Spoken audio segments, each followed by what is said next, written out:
how to apply Snapchat filters on gallery videos. Hey everyone, welcome back to the channel. In today's video, I'll show you how to apply Snapchat filters to videos from your gallery. So now, without further ado, let's get started. So first thing first, open the Snapchat app on your phone, and here once you're inside the app, simply swipe up from the camera screen to open the memories, which contains all your saved snaps and the gallery videos.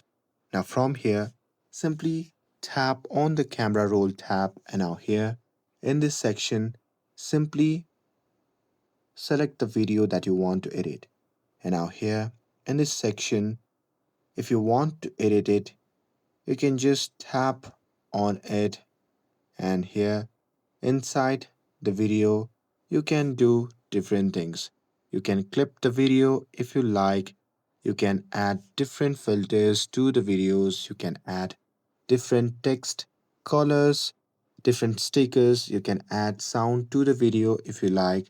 And now here, once you're done with the edit, you can just tap on the export button, which can be seen in the bottom left corner of the screen. And now from here, you can also tap on send to share it with your friends or in your story. And that's it. That's how you can apply Snapchat filters to your gallery videos. With this, if you found this video helpful, then don't forget to like, share, and subscribe to get updated for more videos. Thanks for watching, and I'll see you in the next video.